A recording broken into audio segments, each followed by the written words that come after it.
The Robin Hood stories are very famous. Most people know that Robin lived in Saxon and Norman times.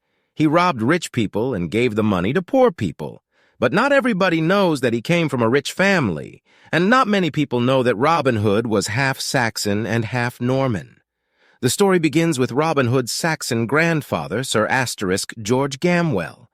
Gamwell lived near a Norman lord This lord wanted to take Gamwell's house and his lands. The two men fought, and the Norman lord killed Gamwell's two sons. Gamwell's wife also died, but Sir George also had a young daughter, Joanna. "I have no sons," Gamwell said to Joanna, "so I will teach you to fight with a sword and with a bow and arrow." 5 years later, Joanna was 19 years old and very beautiful. One day a young man visited Sir George. His name was William Fitzooth, and he was a Norman.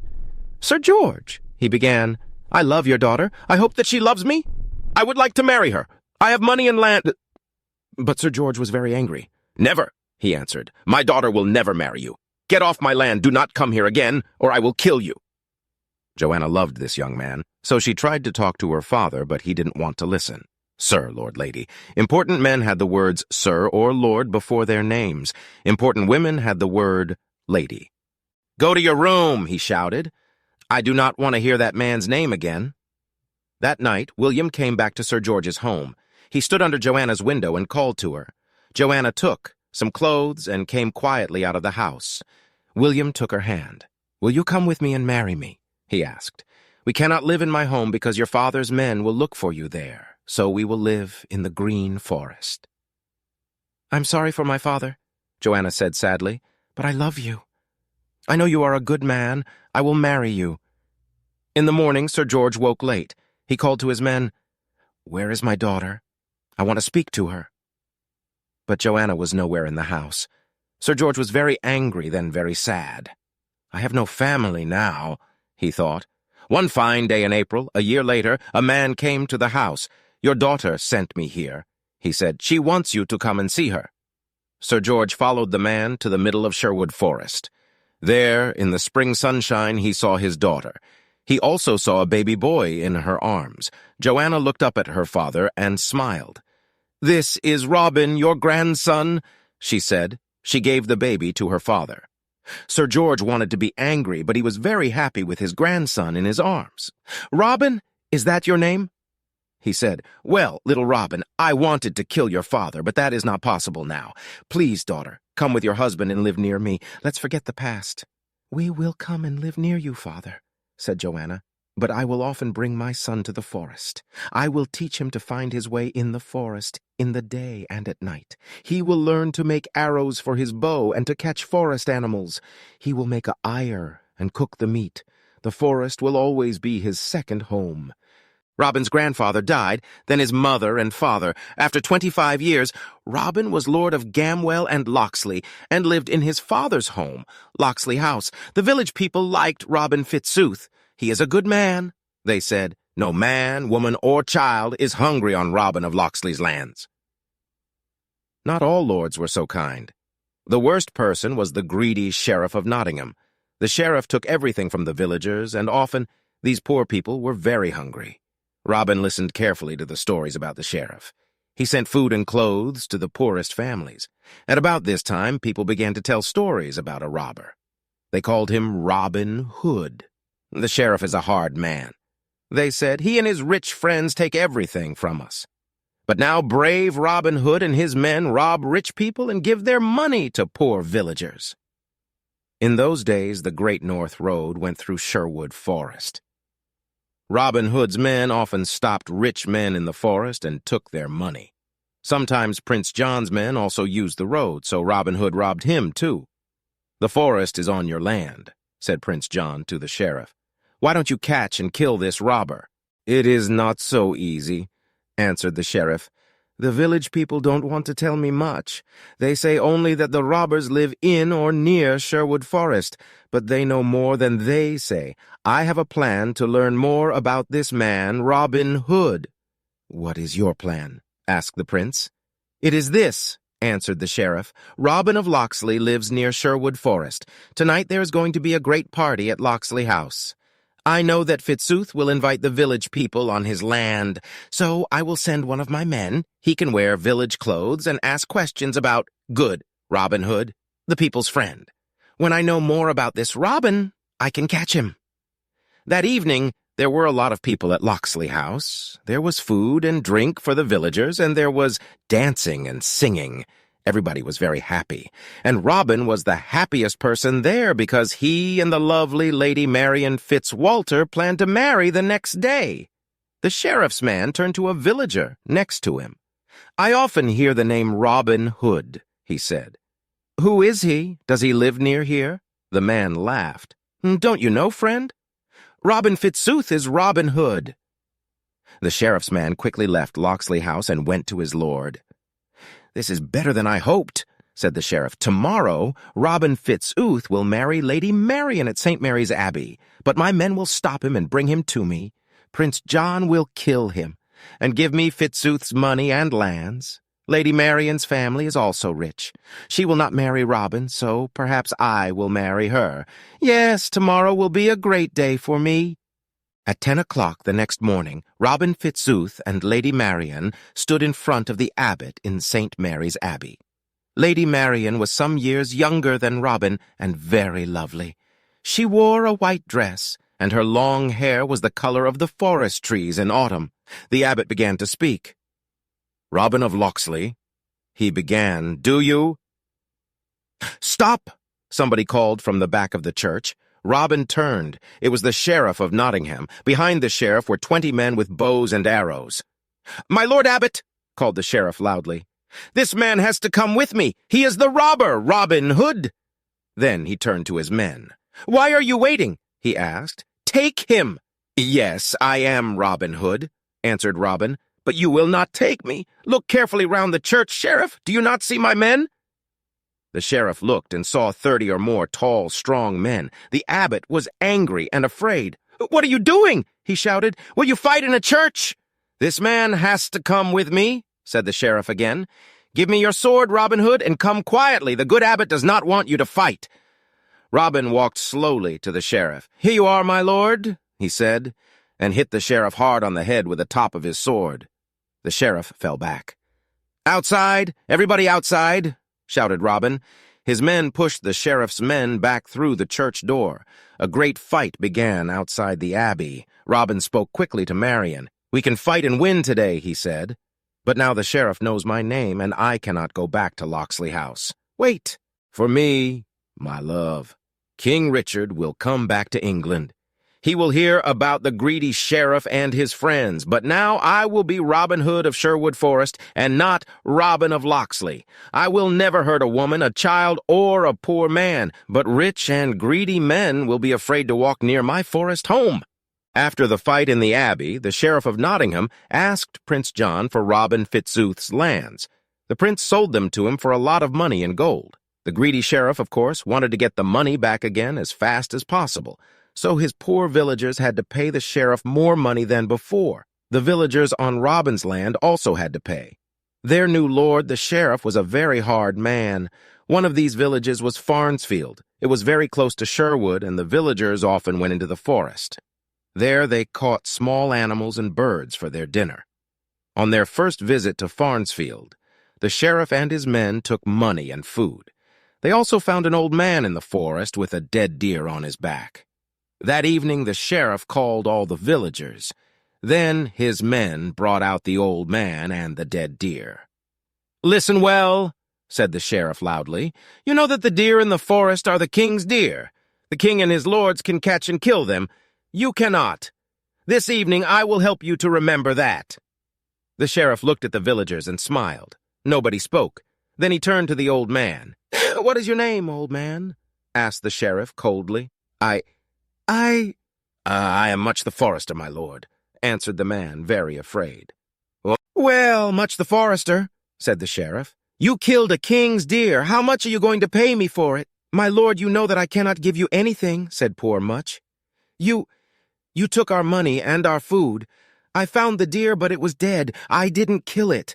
"I am not interested in your stories, old man," said the sheriff. "You cannot pay me any money? Very well, then you will have to pay with your life." He turned to one of his men. "Kill this robber," he said, "and pull down his home. This will be a lesson for the villagers of Farnsfield."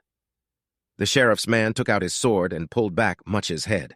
The villagers could not help the old forester because they were afraid. But Much called out, "No, kill me, but please do not pull down my house. It is my son's home, too, and he did not hurt you. He did not take the deer. Wait, please." Much turned his eyes to the forest. "Oh, Robin Hood," he thought, "where are you now? Only you can help me." "So you have a son," said the sheriff's man. "Well, he can stay in your house when we pull it down." He laughed loudly, but the sheriff looked more carefully at the forester. "Wait," he called. "I think this man knows something. Old man, why are you looking into the forest? Do you think that Robin Hood will help you? Do you know something about him? Tell me, and perhaps I will not kill you." "I can take you to Robin Hood," said Much quickly. "I can take you to his home in the forest. It is this way. Follow me." The sheriff's man took his hands away, and Much began to move slowly to the forest. Then he suddenly ran as fast as he could. "Catch him!" shouted the sheriff. Much was nearly inside the forest now, but the sheriff's fighters quickly took out their bows. 3 arrows hit him, and Much fell to the ground. His open eyes looked up at the sky. "I said catch him, not kill him," said the sheriff angrily. "Now the man is dead. He cannot tell us anything." He looked at the villagers again. "Perhaps one of you can tell me the way through the forest to the robber's home. I will pay you well." But nobody told the sheriff about Robin Hood. The sheriff was now very angry. "There is nothing more for us here," he said to his men. "Pull down the forester's house, and we will go." He turned one last time to the villagers. "The next man with a deer will die too, but not as quickly. Remember that." Later in the evening, the villagers carried Much into the center of the village. The forester's young son stood outside his father's house. There was nothing there now. "We are very sorry," the villagers said to the boy. "We could not do anything. Do not be too sad. Your father died bravely." Then a small man with a bow and arrows on his back walked quietly into the village. "It is Will Scarlet, Robin Hood's man," said the villagers. Will Scarlet put down his bow and put his hand on the boy's head. "Robin knows that the sheriff was here," he said. "He sent me to help, but I am too late. Who was this man? Was he your father?" "Yes, he was my father," answered the young boy sadly. "Now I have no family and no home." He turned to Will Scarlet. "Oh, please," he cried, "take me with you. My father taught me a lot about the forest. You can teach me to be a fighter, too. I want to be Robin Hood's man. I want to fight the sheriff and Prince John, too." "You are very young," said Will. "When you are older, perhaps—" "I am not young. I'm 14, said the boy. "I am small, but I am strong. I learn quickly. I have nothing here. Please take me with you." In the first weeks and months after the fight in the abbey, Robin and his men worked very hard. They cut down young trees and built homes in the center of the forest. They made arrows from wood and caught forest deer for their food.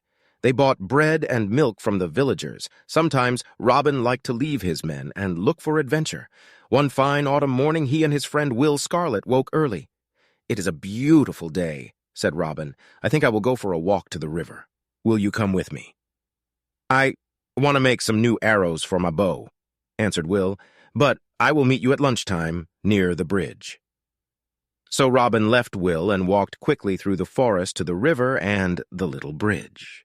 Robin stood in the middle of the bridge and looked up at the trees. "The autumn colors are beautiful," he thought. Then he looked down at the water. "I will catch a fish for our lunch," he thought. "Will and I can make a fire. I have some bread, and 9, there is fruit on the trees. We will eat very well. Ah, this is a wonderful life." Suddenly, somebody behind him said, "Well, little man, are you going to stand there all day? Get out of my way." Robin turned. The speaker was a big man, nearly 2 meters tall. "Now this will be an interesting adventure," he thought. "That man is very strong. Can I fight him and win?" He did not move from the bridge. "I arrived here first," he called to the big man, "so you will have to wait. I think I'm going to do some fishing, then perhaps I will get out of your way." The big man moved onto the bridge. "I will not wait," he said. "And you are not going to fish. You're going to fight." They fought there in the middle of the bridge. Robin couldn't win. He knew that after a minute or two. The man wasn't very fast, but he was very strong. So Robin quickly thought of a plan. He looked over the top of the big man's head and shouted, "Look! The sheriff's men!" The big man turned and looked. Robin quickly kicked the man's legs as hard as he could. The big man was very angry, but he didn't fall. He kicked Robin, and Robin fell off the bridge into the water. The big man laughed. "I won the fight," he said. "Come, I will help you." He looked over the bridge into the water, but Robin was not there. "Where are you?" called the man. "Are you all right?"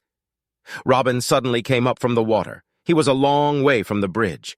Every year in summer, Marion's father had a great party. Lords and ladies and the people from the villages came. They ate and drank. This year, the sheriff of Nottingham came, too, with 50 of his men. He watched Marion carefully. "She is very beautiful," he thought, "and Robin Hood loves her. I know he will come today. Then my men can catch him."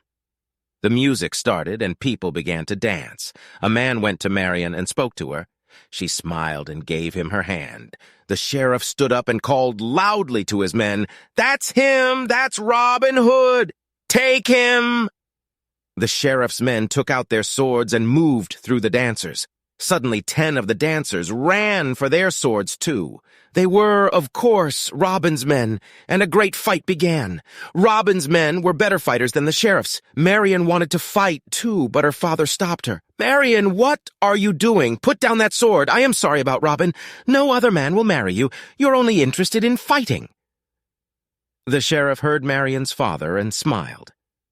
"Lady Marion is really very lovely," he thought. "Her father wants to find another husband for her. Good. I will marry her, then she will help me find Robin Hood." And so Will Scarlet took young Much to Robin Hood. That year many young men came to the forest. They all had stories about the sheriff and his men. Robin and Will Scarlet taught them to use a sword and a bow and arrow. But Much, the forester's son, was always one of the best and bravest of Robin's men. "Perhaps you won the fight," laughed Robin, "but you did not catch me." He began to climb onto dry ground. Then Will Scarlet arrived. "What happened, Robin?" he called. "Did this man throw you in the water? He will have to fight me now." "No, no," laughed Robin. "Let's be friends. So what is your name, friend, and what are you doing in my forest?" "Your forest?" answered the big man. "It is not your forest. I came here to find brave Robin Hood, but first I think I will throw you in the river again." "Friend," said Robin, "you found Robin Hood and threw him in the water. Please, don't do it again." "What? Are you really Robin Hood?" asked the man. "I'm very happy about that. My name is John Little, and I want to be one of your men." Robin laughed. "Little is a good name for you, because you are very small, only the size of a small tree. We will always call you our Little John. Come to our forest home, Little John." Autumn went, and winter came. One cold but sunny day in January, a man came slowly over the Great North Road on an old horse. The snow on the forest trees shone in the winter sunshine, but the man did not look at the forest. He looked only at the road in front of him. "It is a beautiful morning," he heard suddenly. "Why are you so sad?" Will Scarlet came out of the forest and stood in the middle of the road. The man looked up. "Who are you?" he asked. "My name is Will Scarlet," said Will. "And I am Robin Hood's man. Are you afraid?" "No, I'm not afraid," said the man. "I know that Robin Hood helps poor people, but he cannot help me." £1,100, and I can only give him 600, Robin laughed. "I can give you the money, but first, let's try something. Perhaps the good abbot is not a bad man. Tell him that you do not have the money. Ask him to help you. Ask him to wait another year." Then Robin turned to his men. "Who will go with this man and listen to the abbot's answer?" "I will go with him," said Little John. "I am ready for an adventure." At 12 o'clock the next day, the abbot of St. Mary's was in his great dining room. On the table there were bags of gold. He went to the window and looked out. "Sir Richard of Lee is here at the right time, I see," he thought. "But his clothes are poor, and his horse is old. Good! I think my friend the sheriff is right. Sir Richard cannot pay my £1,100. So this evening I will be lord of his house and his lands." A few minutes later, Sir Richard and Little John came into the room. "Well," said the abbot, "you are here at the right time. Do you have my money?" "My lord abbot," Sir Richard began, "you are a churchman. I hope you will be kind. Next year—" "Stop!" shouted the abbot. "Do not ask for more time. I want my money now. Pay me the 1,100 pounds, or your house and lands will be mine this evening." Sir Richard then put 6 bags of gold on the abbot's table. "Here are 600 pounds, my lord," he said quietly. "There is 100 in each bag. It is a lot of money for me. Next year, I hope—" "Not next year or next month or next week," shouted the abbot again. "I want all my money today. Do you have my gold, yes or no?" Then Little John put 5 more bags on the table. "Here you are, my lord," he said. 500 more pounds. This good man and his family will sleep in their home tonight." The abbot looked at the money, then he looked at Little John. The abbot's face was very red. He opened his mouth and then closed it again. What could he say? Later in the forest, Little John told the story to Robin Hood and the other men. "The abbot's face was wonderful," said Little John. "He was angry, but he had to take the money." They laughed for a long time, but then Robin said, "This was a fine adventure, but the abbot will tell the sheriff, and the sheriff will also be angry. They are dangerous men. Sir Richard has to be careful." Will Scarlet laughed. "Perhaps we can help you, and perhaps we can't. Robin Hood and his men love dangerous adventures. Come and eat with us. Tell us your problems." So Will Scarlet took the man to Robin Hood. First, they gave him food and drink. He was very hungry. "You eat well in your forest home," said the man. "You eat as well as the king, perhaps better. Thank you for this good food." Then he stood up. "Wait," said Robin. "Can't you pay us something for your dinner? With a little gold I can help many poor families." The man did not answer for some time. Then he said, "I have gold in my bags, 600 pounds, but I cannot give it to you. I am going to St. Mary's Abbey. This money is for the abbot." "That is a lot of money," said Will, "and the church has too much gold." "That is my problem," said the man. "The abbot wants more, 500 pounds more, and I cannot pay him this year. Perhaps he will wait another year, but I think not. I think that he will ask for my lands, and my home, too." "Yes," said Robin, "the abbot is a greedy man. Tell us your name, friend, and tell us your story, too. Perhaps we can help." So the man told his story. His name was Richard of Lee, and his son killed a man in a fight. The man died, and the sheriff of Nottingham's men took the boy away. "Ah, the sheriff," said Robin. "Another greedy man. Did he ask for money?" "You know him well," answered Richard of Lee. "He said, 'Pay me 1,000 pounds, or your son will die.' I am not a rich man, but the abbot of St. Mary's paid the money for me. This happened last year. Now I have to pay the abbot. He wants—" The next day, the sheriff arrived at Lord Fitzwalter's house with 20 horsemen. Lord Fitzwalter watched them through a window. He was not happy. "He wants to talk about yesterday's fight," he said to his daughter. "And you nearly fought too. Please go to your room. I will speak to him." "I do not want to speak to the sheriff, father," said Marian, "but I will listen behind the door." Marian left the room, and a minute later the sheriff walked in. "My lord sheriff," began Lord Fitzwalter, "I am sorry about the fight yesterday, but your men—" No, I do not want to talk about that," said the sheriff. He put his hand on Lord Fitzwalter's arm and smiled. "I want to speak to you about your daughter, the Lady Marian." "Ah, Marian," said Lord Fitzwalter unhappily. "Marian is a good girl, but she does not always listen to me. Perhaps one day a husband will—" "Oh, yes," said the sheriff and smiled. "Well, I am looking for a wife, and I would like to marry your daughter. I like a strong woman, and Marian is also very beautiful. I will be a good husband. I have lands, money, and important friends." "My lord, what can I say?" said Marian's father. He was now very unhappy. Marian wanted to marry Robin and no other man. He knew that. "You are very kind. I will talk to Marian, but I will come back tomorrow," said the sheriff. "Remember, Prince John is my very good friend. He can be your friend, too. Think carefully." That evening, Marian and her father talked for a long time about Robin, the sheriff, and Prince John. "Marian, why don't you marry the sheriff?" said her father. "He is rich and important, and he is a friend of Prince John. I'm afraid of the prince." "Please marry the sheriff and forget Robin Fitzooth." Marian took her father's hand. "Father, I am sorry to bring you so many problems. I will not marry the sheriff, but he will be angry with me, not you. Listen, tomorrow I will leave the house very early and stay with my uncle. The sheriff will come late in the morning. Tell your men to look for me. Look in every room. Be very angry. Then the sheriff will think that you know nothing." "You are right, Marian," said her father. "You will have to marry the sheriff or leave here. Go then to my brother's house. But who will go with you?" "Good Friar Tuck is staying here tonight," answered Marian. "He will help me." "That fat churchman," said her father. "He is a strange friar. He fights too well for a churchman. People say that the abbot of St. Mary's hates him." The friar had to leave the abbey. "Friar Tuck does not like the abbot because the abbot takes a lot of money from the villagers," answered Marian. "Friar Tuck says that the church has to help poor people." Said her father. "The abbot does live very well. He is a greedy man. Friar Tuck is greedy too. He eats more than 10 men, but he is a brave man and very strong. Yes, take Friar Tuck with you."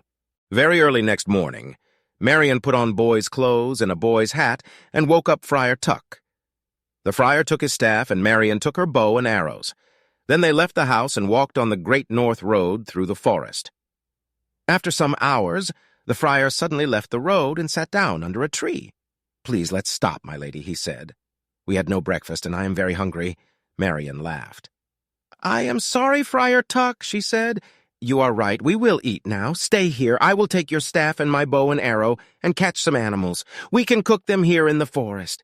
Marian left the friar and moved quietly between the forest trees. She saw a deer.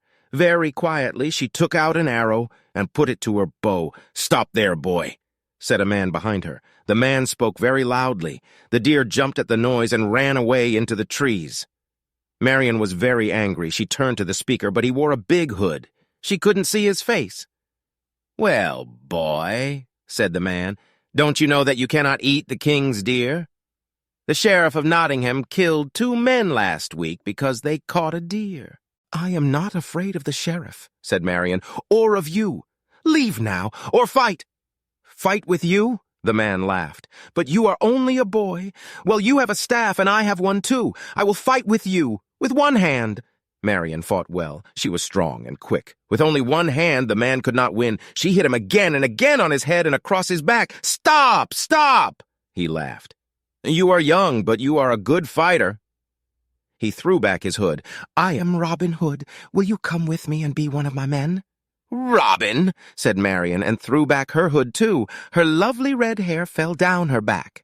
"Marian," answered Robin, "what are you doing here in the forest? Is nobody with you?" "I'm with a friend, Friar Tuck," said Marian, "and he is very hungry.